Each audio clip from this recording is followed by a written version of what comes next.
I come to you in a good way with a short message. I hope you're doing well.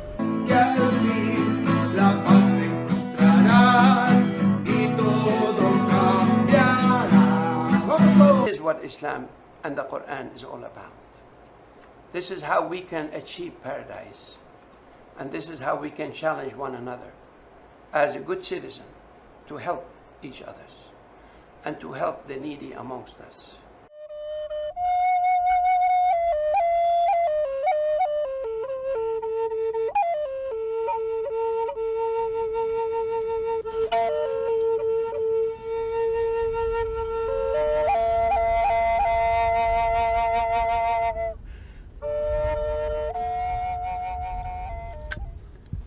Lagote.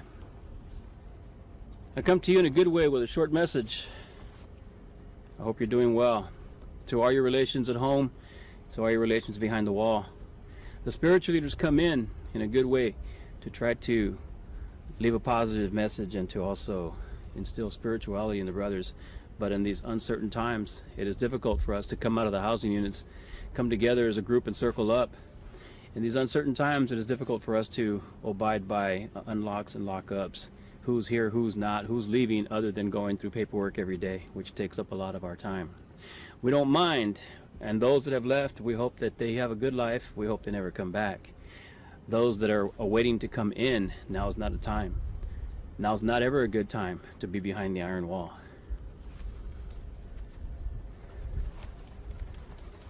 The ceremonies have come to a standstill. Mother Earth has a message for us all and has given us many different signs, sometimes in the form of dream, animal, thoughts, prayers like I'm going to with you today, but mostly we listen to our elders.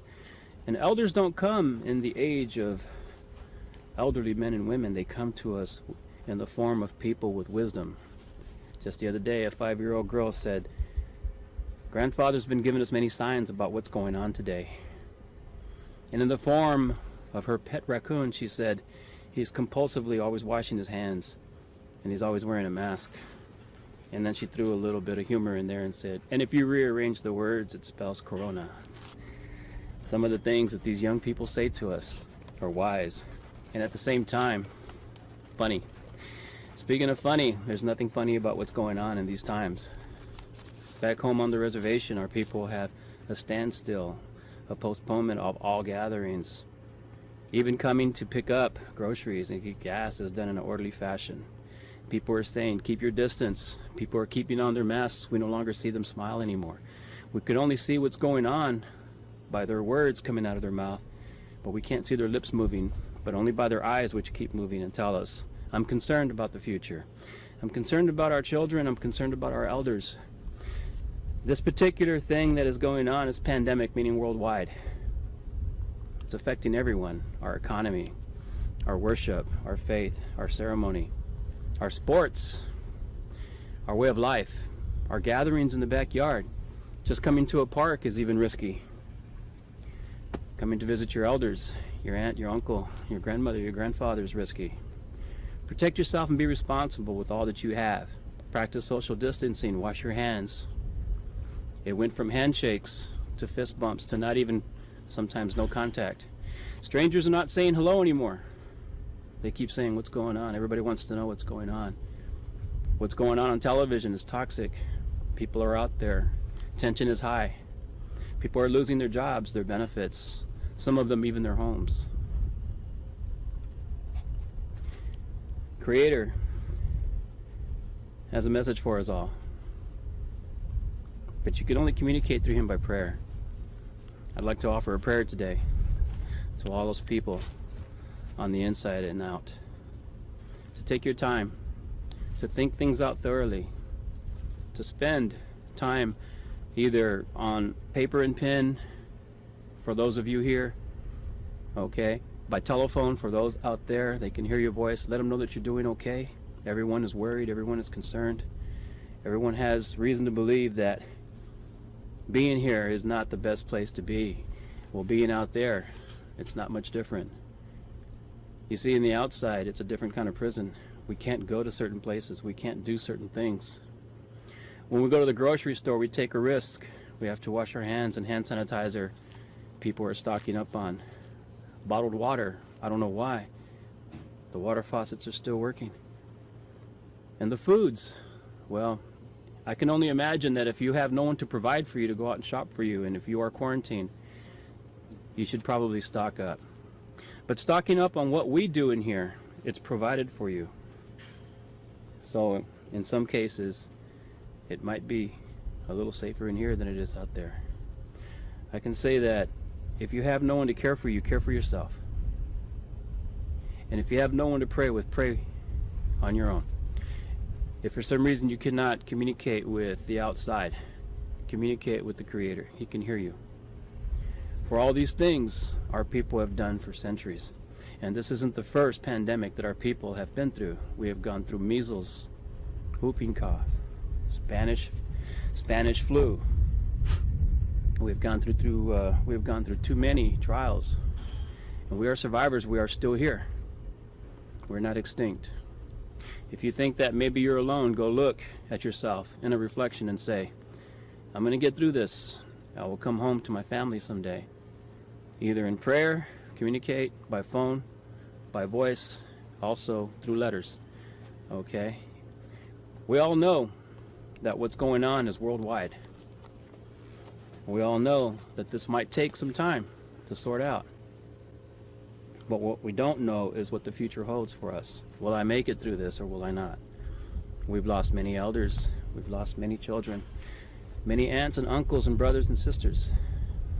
They are now walking in the unseen world. And for those of you here in the seen world, do the best you can until it's time for you to reunite with them. When you reunite with them, they will say to you, you did the best you could. Welcome home. I'm here coming to you from Avenal State Prison, in a land that's got many openings, lots of real estate between here and the mountain. This is Tachiyokut land. They've been here longer than anyone else. They are the first indigenous originals people of this land. I've come in a good way as a guest. I'm endorsed by the Tachiyokut Nation. I give them thanks for allowing me to come in here. We haven't had a ceremony since March. It's been difficult. We haven't had a smudging circle since I can't get no one out to the grounds. That even makes it more difficult. On occasion, I come to the yard with a drum. It's difficult to get people together because they're all separated by housing units. All these things have made it more difficult. What it is that I am asking for you to do is to pray, to get through this, because there is power in prayer. For those of you that are ordering items to keep you preoccupied, be patient, because the mail system out there has been compromised as well. COVID-19 is everywhere and it's on everything. Okay? So things are taking longer to get to people, even out there. What used to take 3 days is now taking almost 3 weeks. Everything out there is no different than what's going on in here. We're all being told what to do, what not to do, where to go, where not to go. Not much has changed. What you see in here, if you go home, it's almost the same. I brought with me today a drum and a flute. I usually pray in the form of music. I usually sing in the form of a drum, the heartbeat of our nation. So I'll play a song for you today, a war song by the Inde Escalero Apache people. And I'm not at war with my brother and sister. I'm at war with this virus to make it go away. But I'm being told by experts in their field that it's going to be here forever and it never will go away. Some people are planning on herd immunity. For those of you that have already had it, you're part of that. For those of you that have not, it could come. Be careful. But you can't be too careful because it's everywhere. The only way to avoid it is to leave the planet, but even those up in the space station are taking precautions. I got a friend of mine, he flies Navy jets. He had to go through a 14-day quarantine on the boat before he can get near. On base before he can get near a boat. So it's happening everywhere. This song is sung by my people. Inde, the Chiricahua, White Mountain, Lipan, Carillo, the Havasu, Havasupai, the Mescaleros. And to our cousins, the Yaqui, this is a war song.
are many societies and cultures out there. Usin, the creator in our language, watches over everything, knows what's going to happen before you do. Pray that these things are not always going to hurt you, but teach you a lesson, give you something to learn from. The gone dancers from home, the spirit mountain gods that they call upon, the crown dancers and ceremonies that they have, everything has come to an end. Bear dance, sun dance. Some people are still coming together for the ghost dance, for the old ways to come back. Over in the Great Plains regions, recently there was a sun dance. There was a lot of this misunderstanding. There was a lot of differences on as to how that should happen. When ceremony happens, there's going to be differences. Sometimes the best in you comes out, and sometimes it doesn't. I'd like to play a song for you today to honor Earth Mother, to show compassion for her people, those of us that are still here, and to let her know that we apologize for the destruction we have caused to the planet. We apologize for the disrespect and offense we have done to each other. We're caretakers of the earth. We learn from all our relations. We're people of the sun, so I'm outdoors. We are people of the lodge, where we come and ask for purification and forgiveness. Our misdeeds, our bad thoughts, the actions we took in life that we have to pay on our consequences. I offer you this song today, hoping that it can give you some peace, hoping that it can give you some thought, some clarity, and come to you in a good way.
Thank you for your time in this moment that you allowed me to share with you. Write to your elders, write to your family. Get on the phone with the calls that they offer you here. We'll pick up the tab. Let everyone know that you're doing okay. To all my relations, Danzo.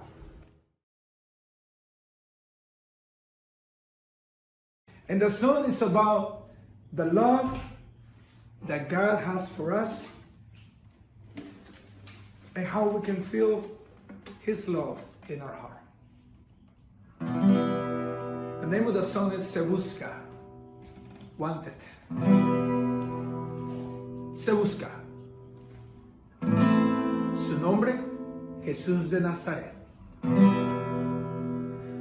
Origen, judío. Profesión, carpintero. Se le acusa de predicar la verdad, de llamarse hijo de Dios y de enseñar a amar a los demás como a sí mismo. Recompensa, salvación y vida eterna. Si lo encuentras, sigue sus pasos. Cristo te ama en espíritu y verdad. Búscalo, búscalo y verás que al fin la paz encontrarás y todo cambiará. Cantamos. Cristo te ama en espíritu y verdad. Búscalo, búscalo y verás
Peace be unto you.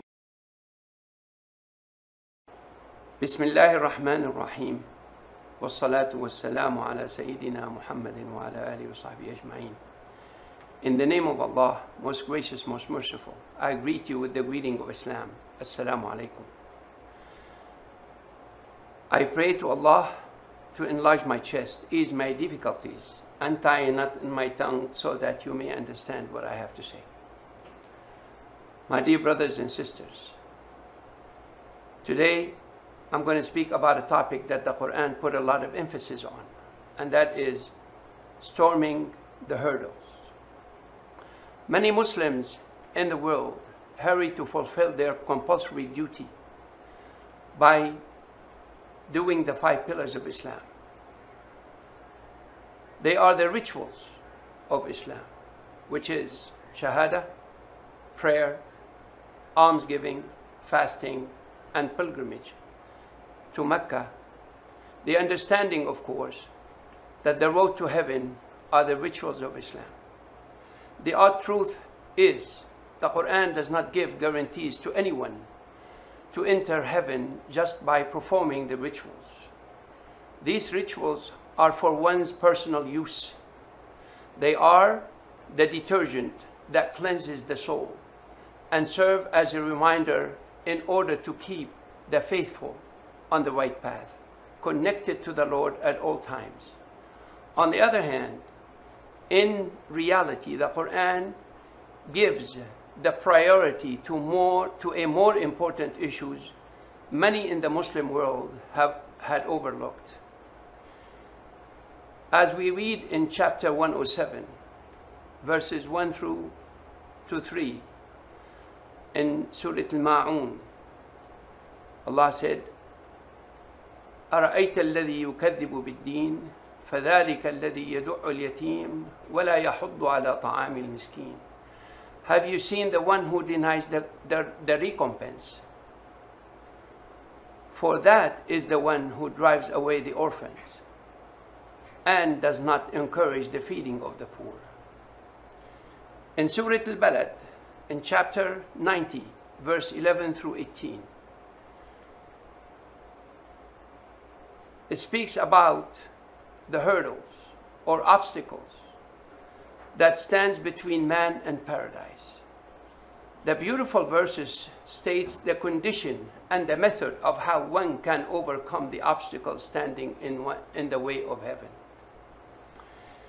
Allah said, فَلَا اقْتَحَمَ الْعَقَبَةَ أعوذ بالله من الشيطان الرجيم وما أدراك ما العقبة فك رقبة أو إطعام في يوم ذي مسغبة يتيما ذا مقربة أو مسكينا ذا متربة ثم كان من الذين آمنوا وتواصوا بالصبر وتواصوا بالمرحمة أولئك أصحاب الميمنة. Why not storm the hurdles in your path?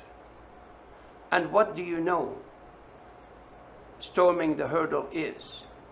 It is the freeing of a slave, or feeding on a day of starvation or severe hunger or starvation, an orphan of near relationship, or an indigent covered with dust, and then being among those who believed and advised one another to patience and advised one another to compassion. These are the companion of the right, which means these are the companion of heaven and paradise. The metaphor of one storming the hurdles or overcoming the difficulties in one's pathway is amazing expression in the way it is used. Think of a fireman storming a burning building to save a life, or a law officer storming a house to save a hostage, or an elite task force storming a terrorist hideout. This is, one has to do everything in one's power to exert the energy required to help others who are less fortunate, guaranteeing the entrance of paradise by freeing a slave or feeding people at a time of starvation, including the near relatives or orphans and indigent covered with dust. The phrase anti-a neck literally means to untie the noose around one's neck. The noose could be hunger and starvation, or poverty, or injustice and shame, to free a man from bondage, or debt, addiction, injustice, shame and humiliation. One may face a lot of hurdles and difficulties and is unable to overcome them. The Quran is saying impossible does not exist. One should storm toward helping his fellow man with unyielding determination. No matter how steep is the hill or how big is the rock in one's path, one has to find a way to reach one's brother or sister, to help her or him. My question to you, my brothers and sisters, how many of you fit at least two of the above mentioned criteria? Note, the Quran mentioned the term orphan, indigent, and neck without the use of a definite article, that. This means, this way the meaning is generalized to encompass everyone. Whatever their religion or belief system is, the Quran did not say they feed the Muslim orphan or the indigent Muslims, but rather said it is in the form of indefinite article, or feed on a day of famine an orphan who is close either by blood or distance, or an indigent person who is covered with dust, to draw a picture of misery. The Quran also says in chapter 76, verse 8, وَيُطْعِمُونَ الطَّعَامَ عَلَى حُبِّهِ مِسْكِينًا وَيَتِيمًا وَأَسِيرًا. And they who feed their preferred food that they love to the poor, the orphan, and the captive. Note the phrase, preferred food that they love, not the leftover. My dear brothers, in conclusion, I would like to remind you and myself that paradise is not guaranteed through worships or through just prayers. This is what we call struggle. This is what we call jihad in Islam. Now, in the Prophet, peace be upon him, said, all of you are the children of God. All of you are the children of God. And most beloved servants to God are the most beneficial to his children. And then also we have a statement or saying, God have mercy on his merciful servants. In one of the shortest sermons given in Islam, 1,000 years ago, a scholar called Abdul Qadir al-Jilani, he said, he gave the shortest version of a Friday sermon by saying, a bite in the belly of a hungry, better than building of 1,000 mosques, and better than dressing the Kaaba every year and clothing it with pearls, and better than one staying in prostration to Allah all his life, and better than being in the struggle in the cause of God all your life,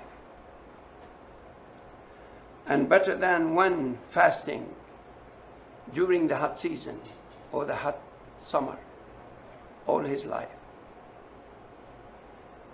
And when the flour goes down the belly of the hungry, it has a light brighter than the light of the sun rays. So give the glad tidings to the one who feeds the hungry. This is what Islam and the Quran is all about. This is how we can achieve paradise. And this is how we can challenge one another as a good citizen to help each other and to help the needy amongst us. The Quran put heaven inside, put heaven as a condition of social justice, not prayer and fasting and pilgrimage or praying of the almsgiving. My dear brothers, I hope and I pray that you have benefited from my talk today, and I pray to Allah that if I said anything wrong, it is from me, and if I said anything right, it is from Allah, for all truth comes from God. Thank you, and God bless you.